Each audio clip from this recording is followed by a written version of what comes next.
So, what the heck do you do on the Sabbath? And heck if I know, but I'm trying. And so I'm going to talk a little bit about that.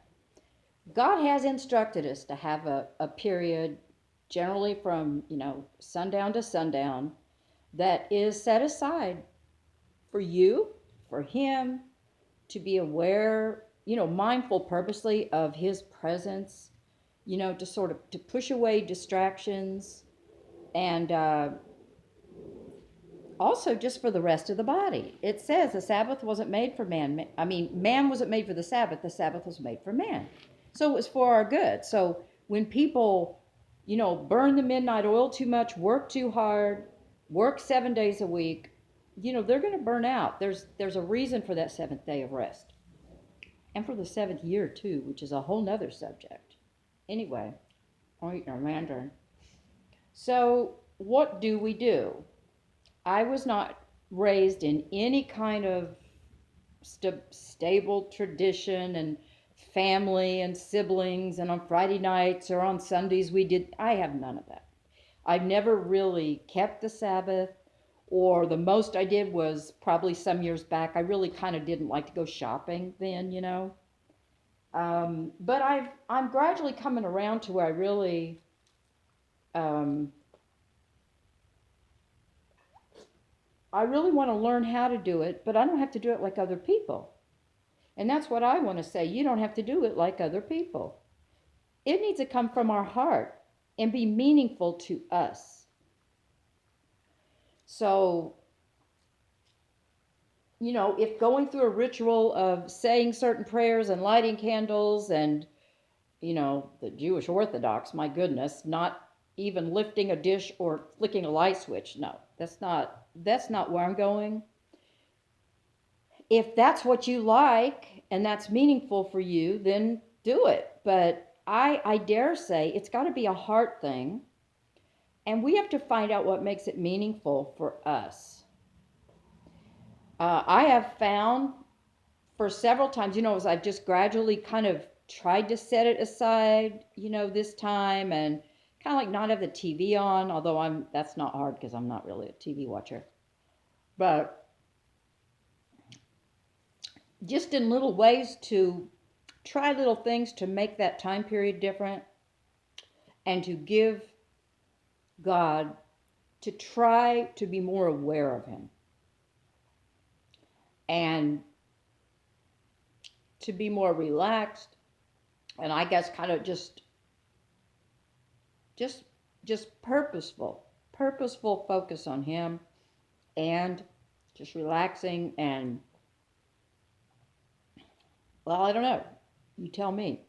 So I have found that I take a nice soak in the bathtub. I've been doing that. I just find myself doing that. And it's still light outside. It's still going to be light for another couple hours. A soak in the bathtub, mix up some baby oil and sugar, or baby oil and baby shampoo, and scrub down and just relax in the bath. Give my hair a good shampoo. That for me is like kind of a start. And I don't know what I'll do, but what did I get in my mouth? I think it has to be a heart thing. Like, probably for most people, the Sabbath in our culture means, and they don't even follow that anymore, but it was like, you don't go shopping, or, you know, you don't do this or you don't do that. Well, then what do you do? What do we do? And I think that's got to be an individual decision. But the key is that your heart is in it. It's not just an outward thing you're doing because you have to. Because as soon as it starts turning into a legalistic ritual, then, you know, unless that's what really touches you, for me, that doesn't work. I have to kind of find what works for me. So, anyway, so I'm going to try to just have the quiet, focus on the things of God. I really don't have any music, but I could listen to some music, but just make that time to push distractions away and be more aware of Him.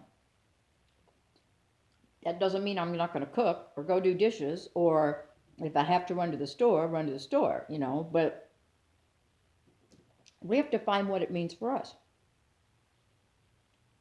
I love candles. And when evening comes, I like candles. I just do. Just you know what it is? It's setting the mood. Just like you would set the mood for romance. It's setting a mood. You're setting an environment. You're setting, you know, you're setting an atmosphere and a mood, you know? So, anyway, I'm eating some delicious mandarins that were on sale from Aldi, of course. Mm, they're so sweet. So, I'm going to enjoy the rest of the sun coming in the afternoon and then, you know, make an effort, make an effort because I've just never done that. I really never just really kept Sabbath. And I figure, like, well, geez, Patty, you don't work. It's not like you've got a big demanding life where the Sabbath is a rest for you. But that just, does that matter? You know? So, so anyway, um, make it what is meaningful for you. Start your own. I hate the word tradition kind of sometimes, but do what is in your heart and what draws you closer and what sets an environment for you. Um, and I guess that's all I have. But I'm trying in just little steps to do that. But it's going to be, I don't know what I'm doing, but I think he's okay with that because it's just like learning to ride a bicycle or learning to color in the lines or not color in the lines. Yeah. Or trying a new dish, you try or whatever. He knows that I'm making an effort, you know, and he knows how hard it is for me to do that, you know. So anyway, Shabbat Shalom early, um, unless you live. Well, I don't know what time it is. I guess if you live farther east, you're ahead, but I don't even think it's dark there. So Shabbat Shalom.